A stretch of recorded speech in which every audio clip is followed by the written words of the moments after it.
Good morning. Welcome to FAQ. I think I've done them before, but I don't know if I could get number 3 to upload, so I'll get on to that. So today we're going to look at two things. We're going to be looking at when to take protein, as in protein supplements, because it seems to be one that I keep getting asked. So rather than taking just one FAQ, I'll just cover that one off. And then secondly, we'll be looking at how to increase metabolism. So with your protein supplements, I've had a lot of people writing in just when do I take them? Is it straight after my workout? Is it before my workout? Is it during the day? How often? How much? That kind of thing. So protein seems to be one of massive debate. Disclaimer, this is just for entertainment purposes, I suppose you could say. I am a qualified nutritionist and everything, but if you want personal recommendations, you need to either book in or see a healthcare professional of some sort. So yeah, this is all just for general information. So with your protein supplements, number one, you should be trying to get your protein from a food source, like a normal food source. So from your lean meats, from your legumes, from your tofus, all that kind of thing, from eggs, all those things. So I'm not a huge fan of recommending protein shakes unless you're someone who it's either going to be I'm not going to eat or I'm going to have a protein shake. So I'll often transition people if they're not breakfast people to getting them to have a protein shake first thing in the morning, just so your body's getting used to having some brekkie. But yes, I'm definitely I prefer to recommend eating whole foods as a protein source. Sorry, the birds are really loud today. Okay, so if you are going to have them though and you feel that you need them, then definitely have them throughout the day. So if you're going to be having them as either a pre-workout or a post-workout shake, all that you're going to do is you're going to be using that as your fuel source. So for starters, you don't want to be telling your body that protein is our preferred fuel source, because all it's going to end up doing is, if you don't give it carbs and fat, it'll munch away your muscle, which is what we don't want. So immediately before, probably a no-go. I just personally think that's silly, trying to train your body to use that as a fuel source.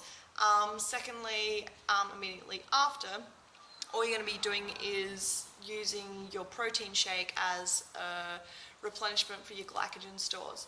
So in short terms, you just got a really expensive, like you're going to be burning through your protein powder and not really reaping the benefits of actually using a protein powder.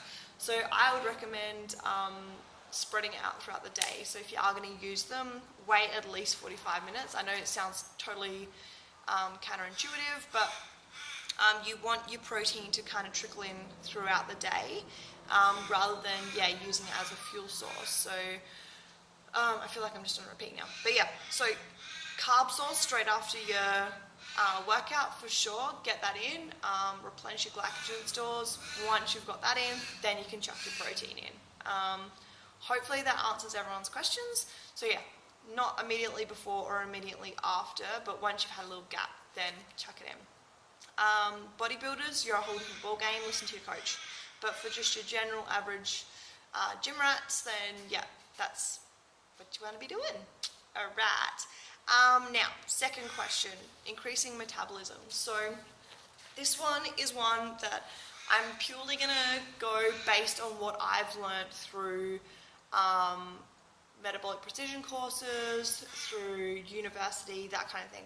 There is a lot of mixed evidence out there, so I don't blame you if you're confused about this. In fact, just yesterday I was talking to someone and they were telling me about new research that's coming out. So until I've checked research, I don't like to talk about it. So this is based on the research that I've read, and yeah, all the journal articles that we've looked at through uni and through like MP body courses and stuff like that. So the guy that taught me all about metabolism has got his PhD in this. So this is what he lives, eats, breathes. He is the guru, Paul Cribb. So if you want to look into his qualifications, you're more than welcome. But he really knows his stuff when it comes to metabolism. So I'm telling you what he's taught me.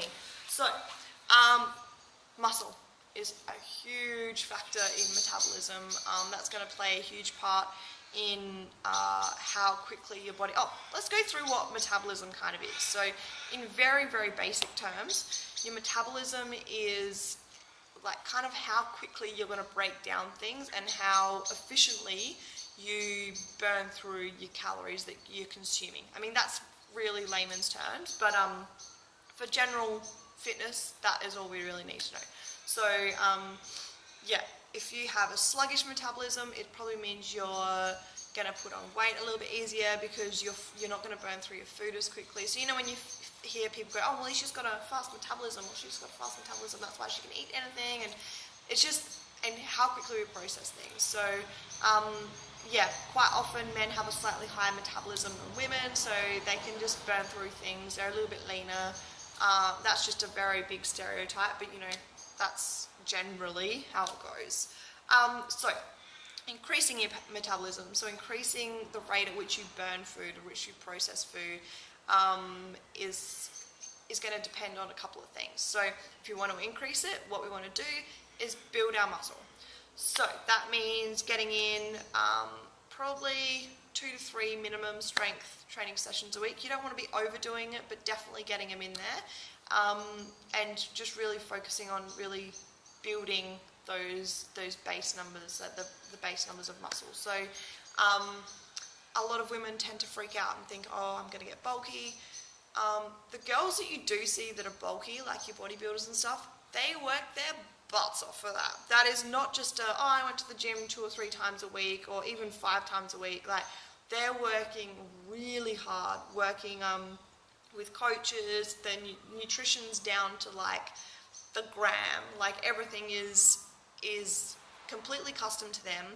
They're eating like rugby players, they're training ridiculously hard, and it takes them years to build that muscle. So do not panic, don't worry, you're not going to get huge and bulky. Women tend to, what happens is when women first start training, they feel like they're getting bulky only because we have slightly different, the way our fat sits in our muscle is slightly different. So we tend to go puffy, and then as we lean out, the fat gets pulled out of our muscles, and then we lean out. So I think a lot of women kind of get to that stage and they freak out because they're starting to get that bulky look. But if they just kept going for 2 or 3 weeks, you'd find, that you do start to lean out again. It's just using those stores and how your body kind of reacts. So if you've had a body that hasn't done much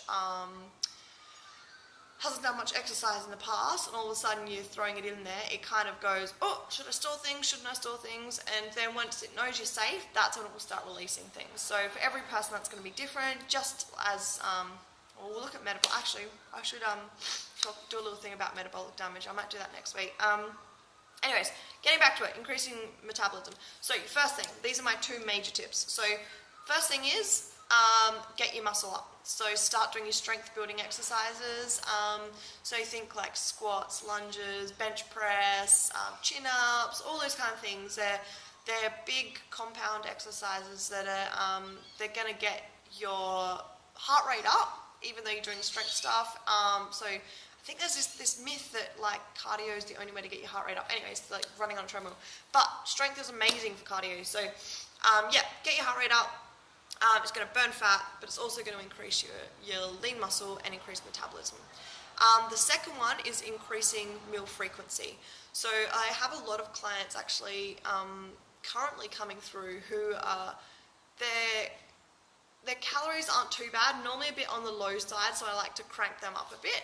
They're coming in probably on like 1,300, some are 1,400, but for the amount of exercise they're doing, they need to be more up, like minimum 1,600, 1,800. So, but the thing I find most is a lot of people are only eating 2 or 3 meals per day.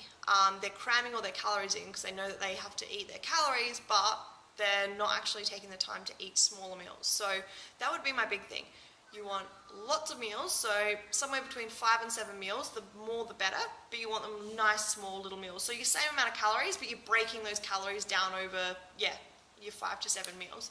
So it might be you have your 3 kind of main meals, which are sitting at about 300-400 calories a pop, and then your other ones are going to be slightly smaller. So they could be more like your carrot and hummus, or your diced up vegetables, maybe some yogurt and fruit, that kind of thing. All right, well, we are running out of time very quickly. All right, I'll call it a day there, but keep the questions coming in. I'm loving the ones, especially any food stuff or hormone stuff. Send them in because they're the things that I know. So, all right. Have a great week, and I'll try to get that other one uploaded as well because it's on branched chain aminos, and I think a lot of people find it interesting. All right. Thank you so much. Have a great week. Bye.